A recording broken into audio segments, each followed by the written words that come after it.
आज हम शुरू कर रहे हैं कि संदीप गर्ग की बुक से चैप्टर 2 माइक्रो इकोनॉमिक्स, और जो ये है कि basic concept of micro economics. इस चैप्टर का नाम है basic term, basic concept of micro economics. इसमें जो कॉन्सेप्ट है पहला, डोमेस्टिक टेरिटरी। डोमेस्टिक टेरिटरी ये होता है, जो टेरिटरी का मतलब होता है क्षेत्र,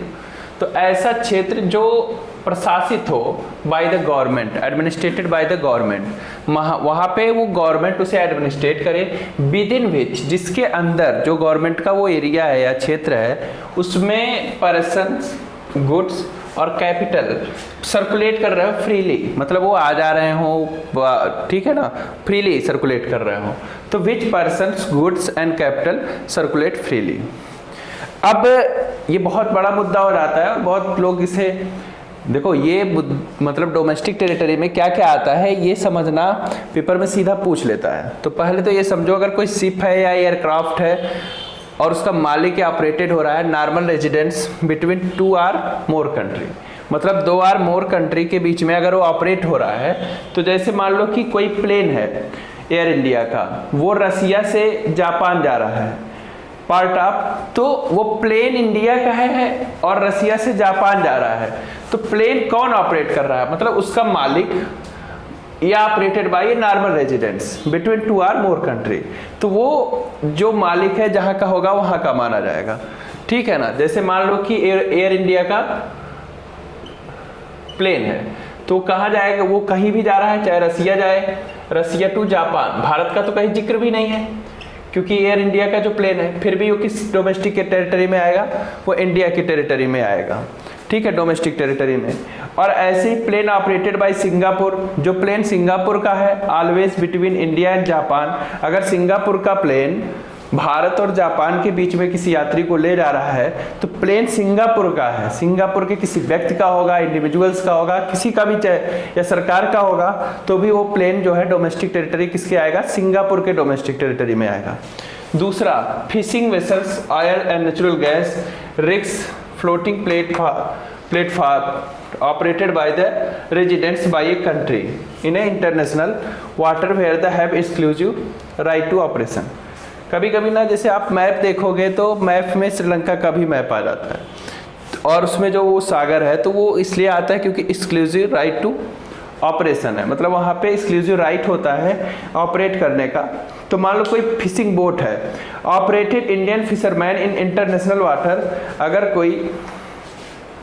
फिशिंग बोट्स है ऑपरेटेड बाय इंडियन फिशरमैन, अगर कोई Indian fisherman, international water of Indian ocean will be considered A part of domestic territory of India. अगर इंडियन फिशरमैन है, कोई बोट ऑपरेट कर रहा है, मतलब उसी का इंडियन बोट को, तो उस डोमेस्टिक टेरिटरी में आएगा, इंडियन डोमेस्टिक टेरिटरी के। अगर वहाँ श्रीलंका का है तो श्रीलंका के डोमेस्टिक टेरिटरी में आएगा। एम्बेसी या कॉन्सुलेट्स और military establishment of a country locate abroad, अगर हमारा जैसे मान लो भारत की एम्बेसी है जापान में है, ठीक है, ये हम बता दे रहे हैं, पहले मिटा दें और इसे समझा दें अच्छे से। डोमेस्टिक टेरिटरी अगर आप अच्छे से समझ गए तो आप बहुत सारे कॉन्सेप्ट को समझ जाते हैं, और जो बच्चे यूपीएससी वगैरह करते हैं उनको ये सारी चीज़ें बहुत ध्यान से पढ़ाई जाती हैं, डोमेस्टिक टेरिटरी क्या है, क्योंकि इसके सवाल आते हैं। और नॉर्मल अगर कोई पढ़ा नहीं है शुरुआती तौर पे, वो साइंस के हर बच्चे के लिए भी इम्पोर्टेंट हो जाता है, क्योंकि आगे वो पता नहीं क्या करे। तो मान लो ये कंट्री है दूसरी, जापान, यहाँ पे इंडिया का अगर एम्बेसी है, ये इंडिया का एम्बेसी, ठीक है, एम्बेसी, ठीक है, इंडिया का एम्बेसी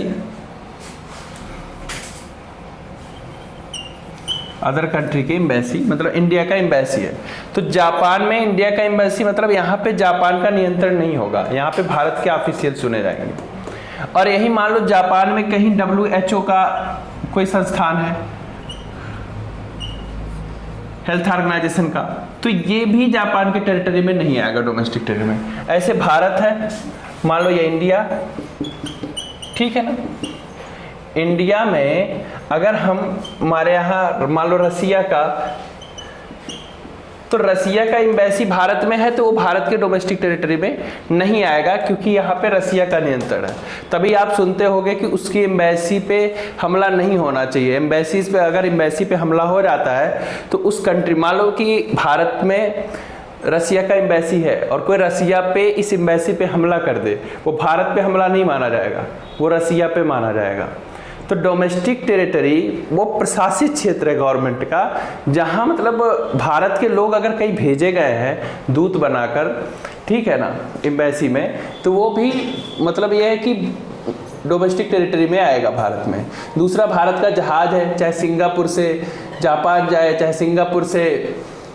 मालदीव जाए, कहीं भी जाए, उसका मतलब जाने आने के बाद भी वो भारत का ही है। तो जो इंडियन शिप है या एरोप्लेन है वो डोमेस्टिक टेरिटरी, इंडिया के डोमेस्टिक टेरिटरी में आएगा। डोमेस्टिक टेरिटरी वह पार्ट है, एडमिनिस्ट्रेटिव पार्ट है, जहाँ पे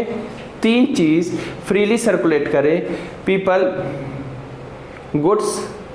और कैपिटल। पीपल, गुड्स और कैपिटल, ठीक है। और ये पूरे जैसे इसी से सब कुछ कनेक्ट है, इसी से आपका ग्लोबलाइजेशन भी कनेक्ट हो जाएगा। तो आप इस टर्म को आसानी से समझ लो। डोमेस्टिक टेरिटरी के बाद हम आपको बताने जा रहे हैं नॉर्मल रेजिडेंट।